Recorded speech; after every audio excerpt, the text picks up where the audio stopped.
And so now I get to the part where everybody will hate me. Plandemic. Let me say this. This video went viral.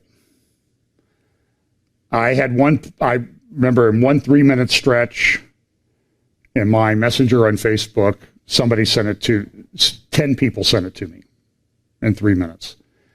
I got it way over 100 times, probably close to 200, if not more. Everybody was sending it to me. You've got to see this video. You've got to see this video. Now, I'm going to make some comments about this video. Obviously, people send it to me, have an opinion, and I have an opinion also.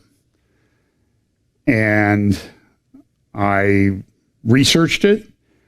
I talked to a lot of people. I read scientific, technical papers, and I read hundreds of pages of court files involving the central figure in this video, Dr. Judy Mikovits. I listened to numerous interviews that she has done. I read her scientific papers. I read all about it. The video was, to me, one of the most supreme expressions of viral marketing I've ever seen. She has a book out. That book is now rocketed to the top of the bestseller list on Amazon. And frankly, I have a lot of people writing to me that if I don't believe exactly everything that she says, they question whether I'm of the faith. I've had that said to me. That is just absolute nonsense. I think the video, there were a number of interviews with her. There was a video put up about Plandemic. It wasn't that well done. And then all of a sudden, this really slick thing appeared on, I don't know, Wednesday or Thursday, and boom, 2 million views in 24 hours, roughly. Those of us who sort of watch the internet and YouTube and that type of thing, we're all saying is like, we've never seen anything like this. YouTube or somebody keeps taking it down and banning it. Maybe it's being taken down deliberately to make it look like it's being taken down, to make people want to see it more. I'm just telling you, there is a viral marketing campaign underway with this particular film, unlike anything I've ever seen. One of my friends said, boy, if Christians shared the gospel, 10% of the people who shared this video shared the gospel, the Great Commission would have been accomplished. And I think that's true. And it was a bit disconcerting that it just was, you've got to read, you've got to see this, you got to see this. Everything in it is just true. Now, I'm a bit of a skeptic. I'm a trial lawyer. Will confess to being a bit cynical. And I want to see the proof. I think some of the things were accurate. I do, however, think the video was highly manipulative and also inaccurate in many cases. If you remember back when this COVID crisis started, there was a huge flap about CBS News had put, when they were talking about New York City hospitals, being inundated with critical care patients for COVID, they used a clip from an Italian TV station about an Italian emergency ward. And everybody flipped out. That's inaccurate. They're misleading us. They're trying to deceive us. Now, one, that was actually true. It's also true that it was hard at that time for news agencies to get in, because of HIPAA laws and privacy laws, to get into hospitals to film anything in the U.S. And if you watch these things, unless the person has consented to it, there is virtually no way to identify the people that are patients in the pictures. They are masked. I will tell you that the same thing happened. So as Judy Mikovits was relating her story about being arrested and put in jail, this is what the video looked like. You see the video here in the lower right? You'll see it here in the corner. It's like a military SWAT team. implying that this is the way that they came to her house and arrested her. This, my friends, is very highly manipulative. And I have only seen 2 or 3 people that have analyzed the video even point this out. That's the kind of stuff everybody was upset with about CBS News. So why are we not upset about them doing the same thing in this video? Be consistent. You should always be on the lookout for people manipulating you. And this is manipulative. I reviewed the court files. I'll talk about those in just a moment. So since everybody's seen this, I'm going to play about a 6 or 7 minute clip of a young doctor in the UK who analyzed the video. She's a medical doctor. Judy Mikovits is a researcher. She has a degree and PhD in microbiology. She's not a medical doctor who treats patients. This is a doctor who treats patients and does research. And so listen, if you're going to listen to Judy Mikovits, listen to Kate. I'll have to look up her name. But so here's just a clip of what she says. So first thing she starts off talking about is, I was inundated with this video. Kate, I feel your pain. My phone was crashing because I'm getting so many messages from this video. You've got to watch this. You've got to watch this. Have you watched this yet? And frankly, when it started, I was playing golf, and so it really wasn't that important. But I've talked to many people. I spent a long time with a good pastor friend, with some other people who've done some YouTube videos, people in the Watchman discernment community I've communicated with. And I will say that all of them to a person have expressed concerns about this video. I listened to interviews that were done from her well, I don't know, I wouldn't call them interviews. They were, Judy, tell us your story, and that was it. There was not a hardball question. And look, I'm a lawyer. I like hardball questions. Okay, I love the cross-examination part. But nobody's done that. So here is Dr. Kate. I think she's from Cardiff. Here's a little bit of her thoughts on the movie. So she says, first of all, she starts off saying, where's the critical thinking? She makes all these claims in this video with no proof and no citations. So does anybody question the claims that are made? And questioning the claims, she says, is not negative. It's critical thinking. So if somebody tells you the sun is shining, and you go outside to check, you're not doing it because you hate the person or dislike the person that made the assertion. You just want to make sure that it's true. And so, but in today's social media, if you don't agree with someone, you must hate me. You must be deceived. You must be part of the cabal that's trying to destroy everything that we believe in. So I listened to this, and there were many, many videos. There's a guy from creation.com, Biblical Genetics, I think. I can't remember his name. He did a 20-minute video analyzing it. Dr. Kate's video is about 18. I'll play just a few minutes of it and just hear some of her thoughts about the video. Hey guys, so it would appear that we have something to talk about. I have been inundated by messages and emails from people who've watched Plandemic and want to know what I think.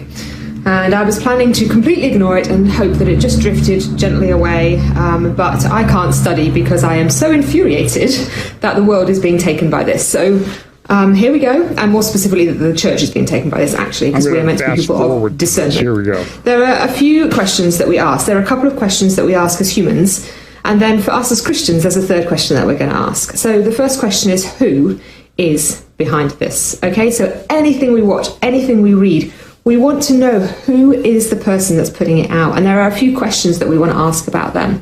The first question is this person qualified to be giving me this information? So I, as you will know from the About section of my website, I am an emergency doctor. I'm in good professional standing. I'm currently registered with the Australasian Health Practitioner Regulation Agency, APRA. I'm registered with the GMC in the UK, but without a license to practice because I'm not practicing there at the moment. I may still be registered in New Zealand, I can't remember. But I'm registered. You can look that up. You can go to the web, you can go to the APRA site, and you can look up my qualifications and find me there. I qualified in 2008. You'll find that there too. So, like, you can go through and you can check out the qualifications of the people that are making these videos, and you can go, number one, do they have qualifications? Number two, can I verify those qualifications? And number three, do those qualifications actually give this person the right to tell me what they're telling me? So, for example, a doctor who is in family care medicine, a general practitioner, can't really tell you about hospital medicine because they don't do hospital medicine. They do general practitioner medicine. So, for example, the guy in the States who's been talking about how much it costs to get admitted and how all doctors are being encouraged to change their practice and diagnose more people with coronavirus. He's a family physician, he's a GP, he's not a hospital doctor, so he's not actually qualified to comment on the hospital doctor stuff. Is there truth to what he's saying? Yes. Is it all truth? No. Why is that? Because he's not informed, because he's not actually working in the sphere that he would need to be working in to comment on that. So one example. So let's go to, I don't know how to say her name, is it Judy Mikovits or something like that? So she was a scientist, and she was actually quite an accomplished one. So she was working for an organisation that was set up because the owners of the organisation's adult daughter had chronic fatigue syndrome. So they were doing research into chronic fatigue, and she and her colleagues, she wasn't even the first name on the paper. She was the last or second to last name on the paper, I think, which means that she wasn't one of the key researchers on the paper. But they did this paper and found in the lab that there was this virus that had been found in all of the chronic fatigue people's blood that wasn't found in non-chronic fatigue people's blood. Now, chronic fatigue is a syndrome that we do not understand. We don't know why people get it. We have no medical reason for it.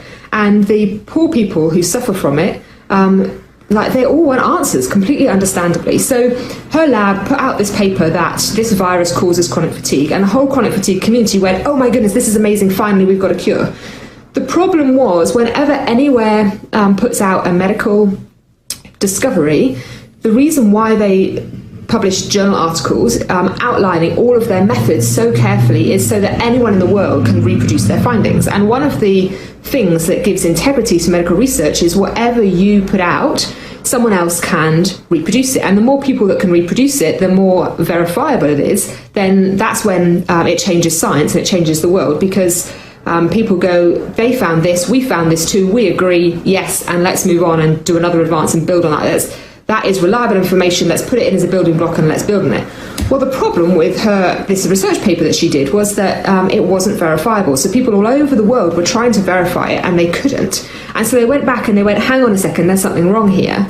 And the leaders, some of the other names on the paper actually did more research, and they discovered that unfortunately there had been a contaminant in the cell line that they used for the research. Now they published that and went, goodness, guys, we think this was due to a contaminant. They did a multi-lab study with 9 other labs, and this Judy Mikovits' new lab actually was one of those 9 labs, and she helped to discredit her original research. So they went, look, we made a mistake, this is rubbish, sorry.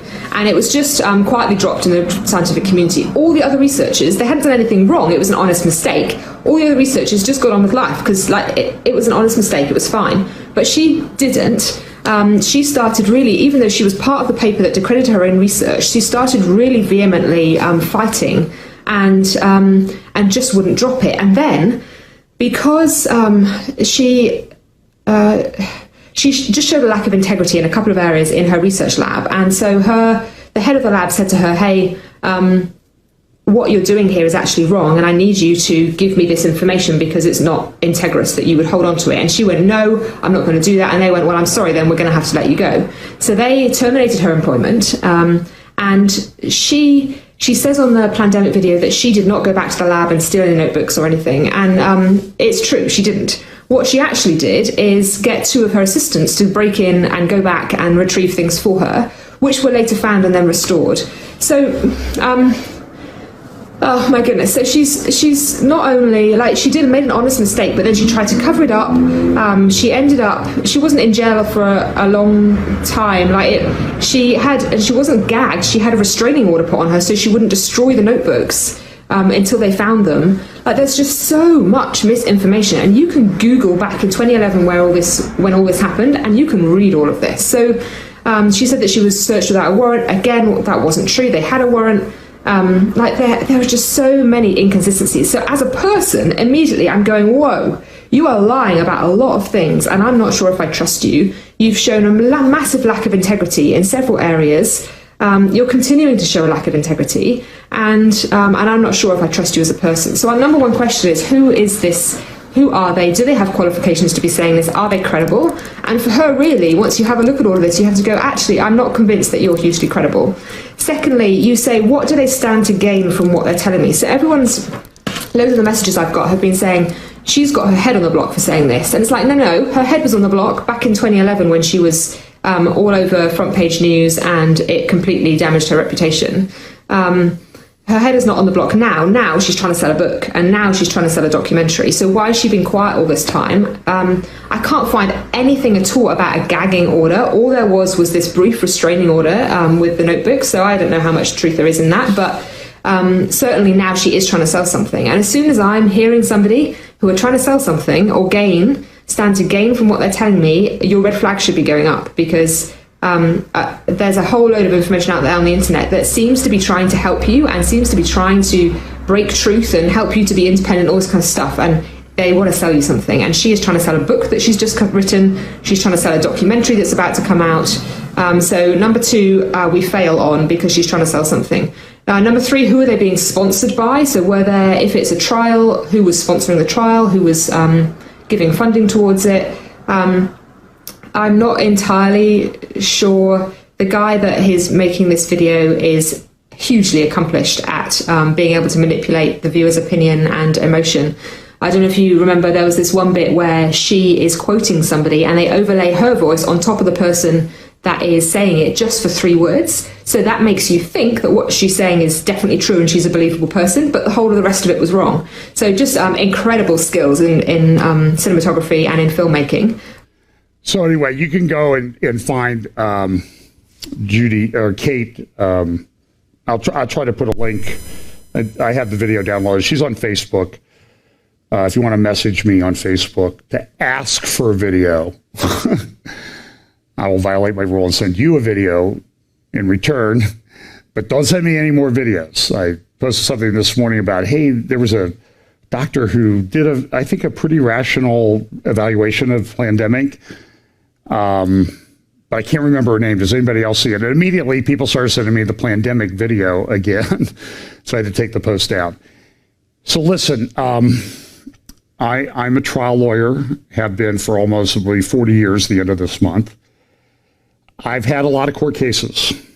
I have done hundreds of trade secret cases that would be similar to the case that was filed against her when she took some things from the lab.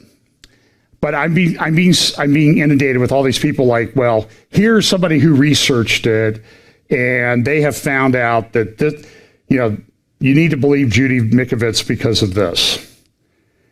Now, one of the claims was there was like a 10 paragraph thing, and paragraph number 7 said Anthony Fauci has a patent on the novel coronavirus. To which I said, prove to me. He has patents on HIV-related stuff, but show me where he has a patent. Well, that's not what the post says. The post says in paragraph 7, he has multiple patents on the novel coronavirus. I can read English. Where is the proof? Show me. I'm not a fan of Tony Fauci, but I think everybody deserves to be quoted correctly or dismissed with evidence and facts, and not this innuendo stuff that I see flying all over the place. And it's interesting. So I hesitate to use the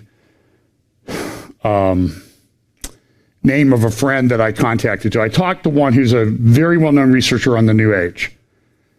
And he said, I watched the video. I was troubled in my spirit because of the new paradigm, better society language that was used in the video. I'll explain where that's coming from in just a moment.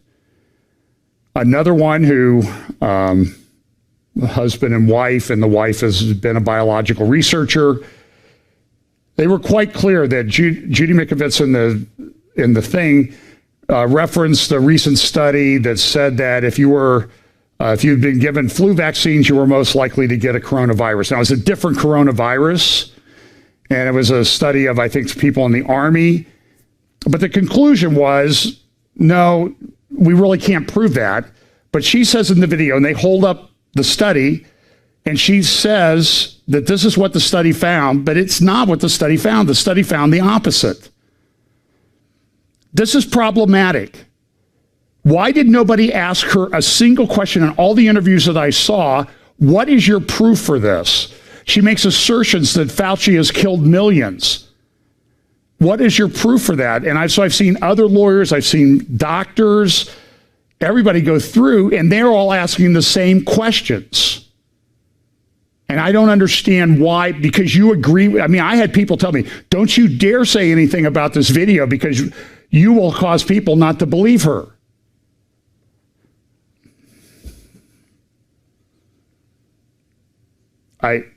It's shocking. So one of the other things that was sent to me was this. Paragraph 6, in September 2012, Dr. Judy Mikovits and a team of other scientists conducted another study. Now remember, she publishes a paper. She says that this MRKV virus is found in people with chronic fatigue syndrome. Now, in scientific publications, the thing that you can verify the science is you can replicate it. No one was able to replicate it.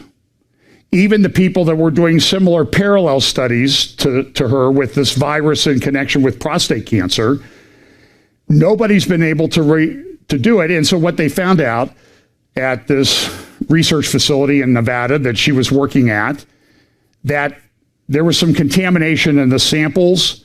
There's even some allegations, I don't know how strong they are, that some of the data was replicated saying, well, this is one person A and person B, but they were the same. That sounds like a scene out of the Fugitive movie where that is actually what happened. So I don't know if that's true, but I do know that eventually they couldn't replicate the study, so they withdrew it. So now this assertion comes along, and this is passed off by, I've gotten it a dozen times. And people say, a friend of mine did this. I did all the research to show that Plandemic is 100% true. So I picked paragraph 6 and 7 just at random. And here's what I say. In September 2012, Dr. Judy Mikovits and a team of scientists conducted another study replicating the original one and published their findings, ultimately resolving the scientific community's dispute over the original work. So she replicated the study and resolved the scientific community's dispute over the original work. By the way, if I could back up just a minute, my friends who said she misstated what this paper, the one paper she actually cited, they held a picture up in the video, and so people froze the frame, and you can find everything on the internet these days, and they went and evaluated that paper, and they said she misrepresented what that paper said. It's just a fact. And so I kind of watched the conversation when my friend posted this, and the first comment is, oh, so you're okay with people getting vaccines made from dead animal tissue and DNA? Now, that's what we call a non sequitur. And so immediately, so you support Fauci and Gates' globalist agenda to mark us with the beast and send us all to hell. And it's like, no, you can look at things in pieces, people. Just because you have concerns about this doesn't mean you support vaccination. And so I see posts. She's an anti-vaxxer. She's very popular in the anti-vax movement. But in this Plandemic video, they ask her, are you anti-vax? And she says no. She then goes on to say, well, it's terrible that people get this funding and they try to get patents and all this. She has a patent. She got funding from the same sources that these people do. And what you find is, like in every other field, there are egos that get involved and people get hurt, they get, sideways, and careers get destroyed and everything. I get all that. Believe me, I've done at least a couple hundred trade secret cases. And I'll talk about them in a minute. But she says, so they replicated the original one and published their findings, ultimately resolving the scientific community's dispute over the original work. This is not true. So what I did was I went down and I opened the Duke EDU thing, the Science Mag article, and the mbio.asm.org thing. So here's the Duke article. Now look at the title. Now remember, they said they replicated it and they resolved the controversy. Keep that in mind. Replicated and resolved. New XMRV studies bring closure and fresh disputes. And there's a picture of Judy Mikovits, and there's a long article there. And here is a direct quote. But the results of the biggest study of all had yet to come. Now, this is after the original paper was withdrawn.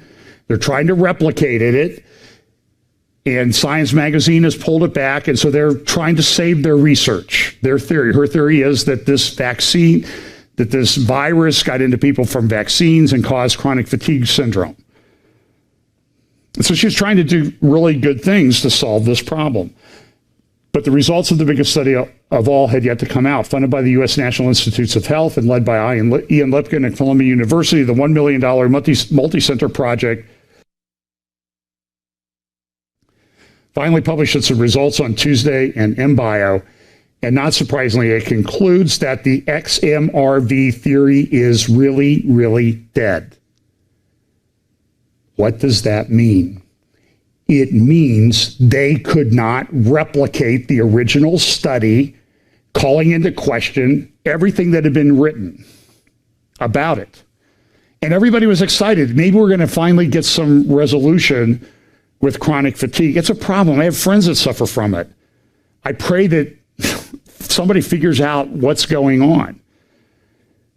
What is surprising, scientists say, is that Judy Mikovits, the main author of the 2009 paper and the staunchest defender of a role for XMRV or something closely related, is won over. Won over by what? Won over by the fact that the study cannot be replicated.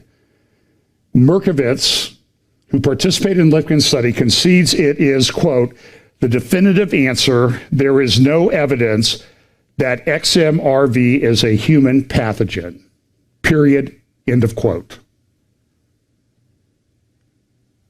I pointed this out to somebody this morning. They said, you're just getting your information from the mainstream media. Have you really looked at the papers? And yes, I have. Here is the paper. Look at the title of the paper and the author. Judy A. Mikovits is an author. It's called A Multi-Center Blinded Analysis.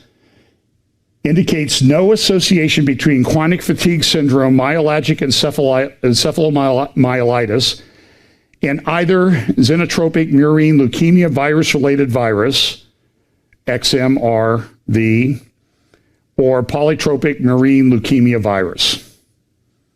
The conclusion, our study can't be proven.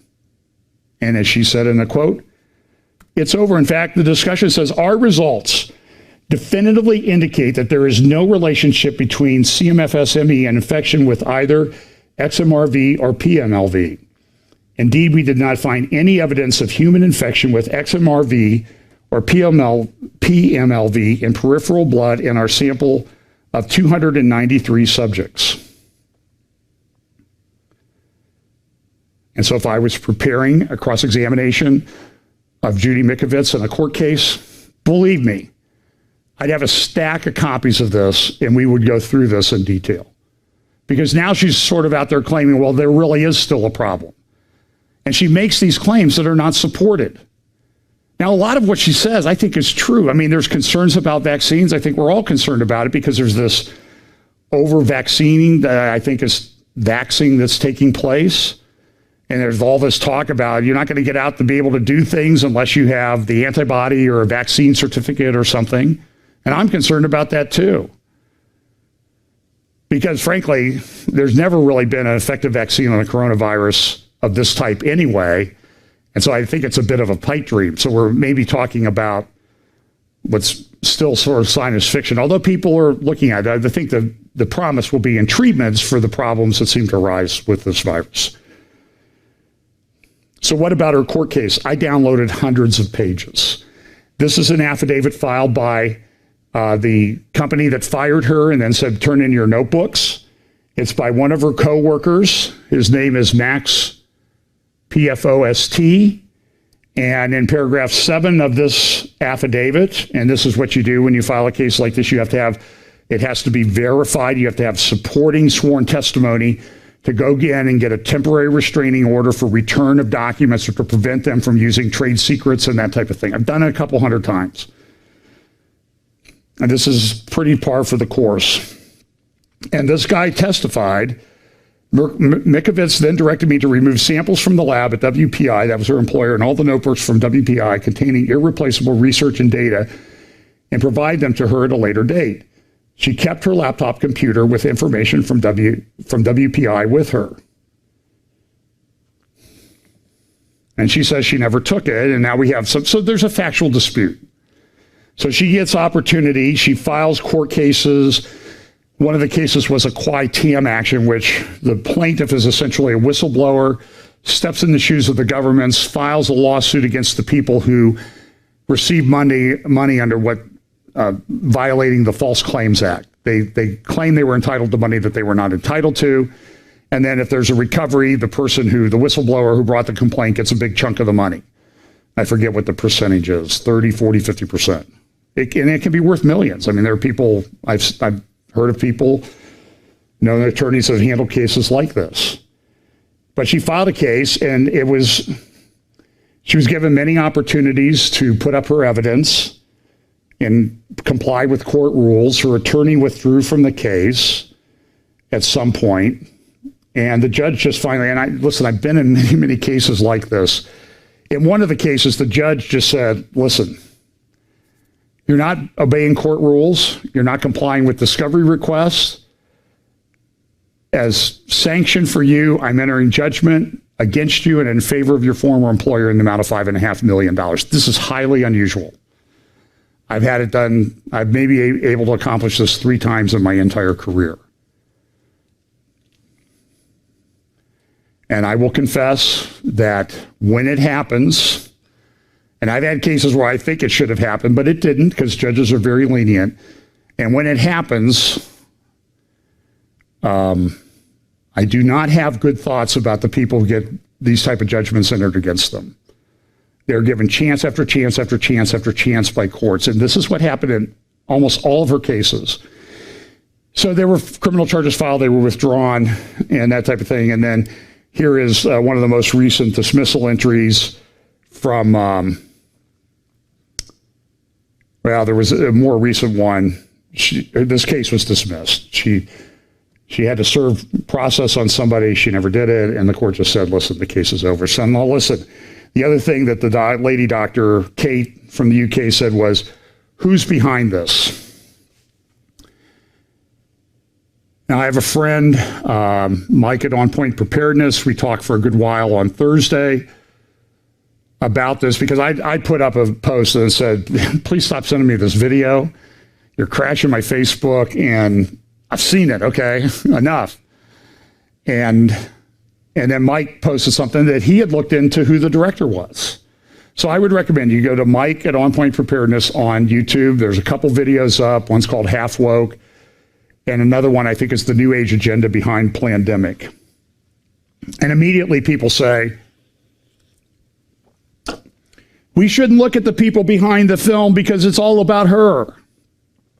Listen, do you remember a few years ago when Roma Downey and Mark Burnett did a video series on the Book of Acts, I think it was. And it was recommended by some big pastors. Back when Pastor David Jeremiah wrote a thing, and everybody was saying, Roma Downey's New Age, this is going to infect what she says about the Bible. We shouldn't have anything to do with this. Let me tell you, compared to this guy, Roma Downey is a rookie in New Age stuff. Guy's name is Mikki Willis. He's featured in the Plandemic video. He does the interviewing. Very, very good. Very well produced. I can understand why it went viral. But look at some of the things from this Facebook page. He is the founder In fact, when you look at his page, Evolutionary Leaders in Service to Conscious Evolution. Evolutionary Leaders is a project of the Source of Synergy Foundation. I think this is New Age. Why aren't people concerned about that? Oh, just ignore that. I haven't been told this yet, but I'm sure it'll come. Chew the meat and spit out the bones. Try that on Chopped. You'll be chopped. You'll lose the competition if you serve bones. Mikki Willis is the founder of Elevate, a production company on a mission. Elevate is one of the most prolific creators of socially conscious media.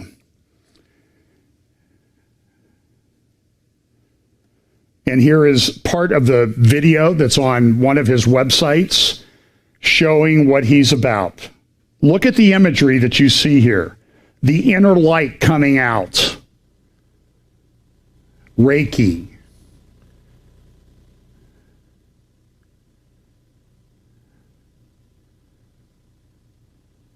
So what, this burning bush? Now watch this. This is sort of like Willy Wonka type stuff coming up. See the inner light coming out and going to others? Dalai Lama. I'm just, why are people not paying attention to this? Now, Corona. Here's what crown. he says. This is, in a sense, a virus of consciousness. Now, that virus can actually deplete our consciousness or take us to the next level of our own human consciousness. That's our choice. The world is open right now in a way that it's never been before. It's ovulating. So the question is, are we together going to resurrect the dead? Or are we going to birth the new? Are we going to default to our old habits, which is far easier, so I understand the temptation? Or are we going to allow this moment to catapult us, to quantum leap us into a new level of consciousness and connection? We suffer from short-term memory of some sort. We forget who we are and what we are. We forget why we came. And so in this moment, through this experience with this pandemic, I'm choosing to remember, to do my best to remember that this is not the first time we've been here. And it certainly won't be the last.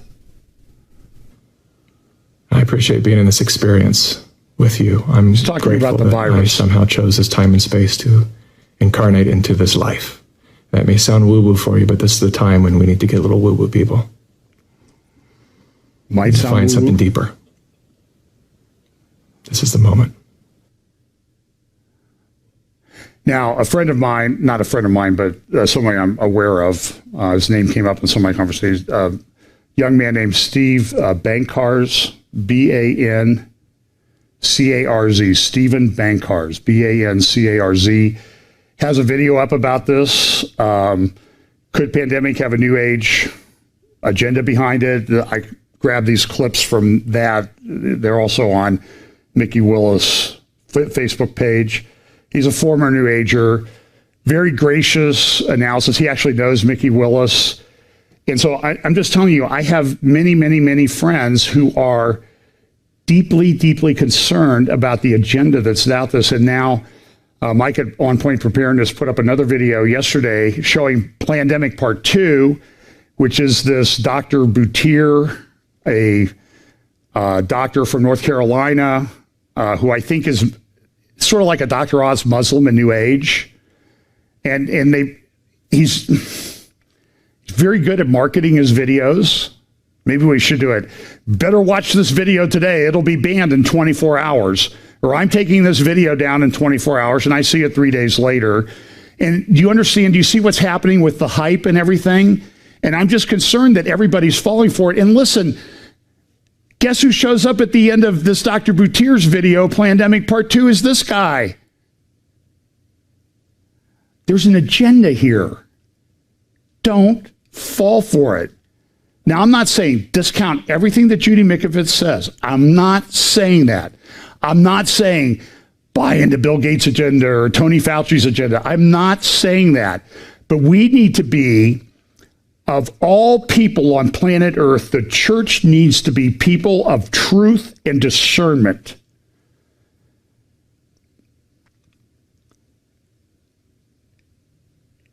And I'm concerned that this is just shared without vetting, despite the fact that it's true. What's the old saying? There's always real cheese in a rat trap.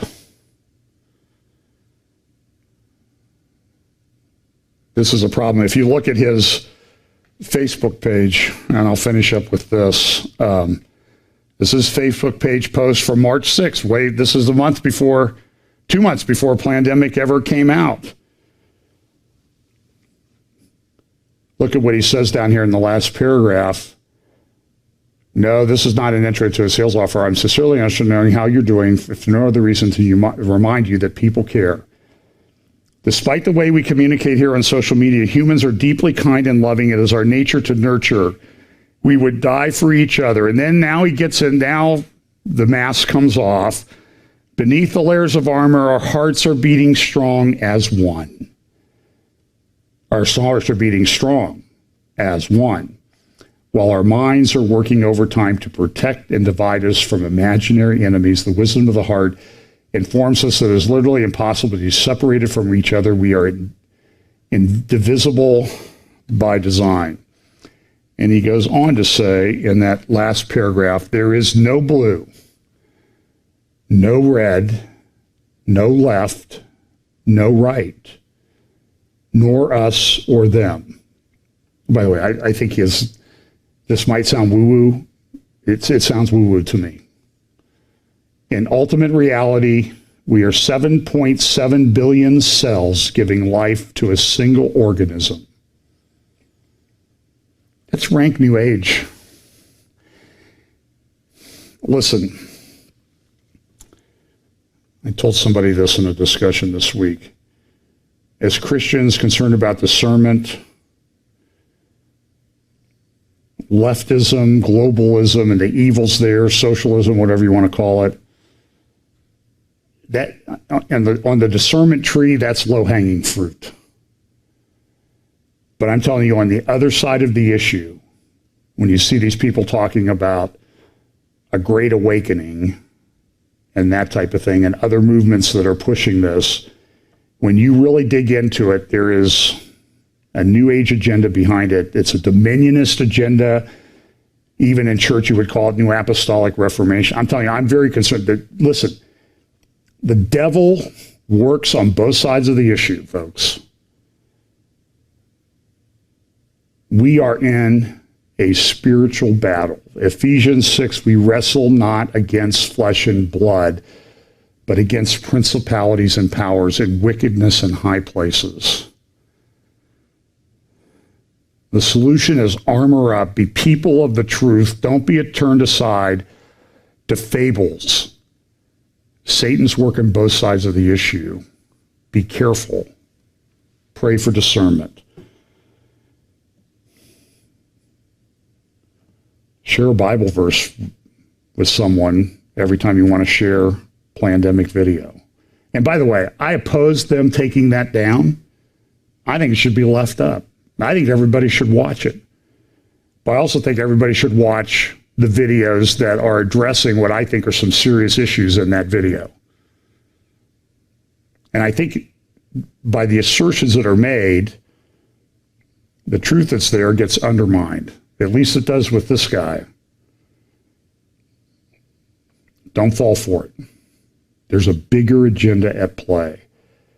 Look at what's happened in the world and the speed with which it has happened. You cannot deny that there's a lot going on. And this is, when you strip it all back, it's a spiritual battle. Stay in the Word, stay in prayer, focus on Jesus. Father, thank you so much for your word. We pray that you will guide us through this rocky path. Help us to remain faithful, committed to the Word of God and the truth of the glorious gospel of Jesus Christ. Protect us. Strengthen our armor. In Jesus' name, amen.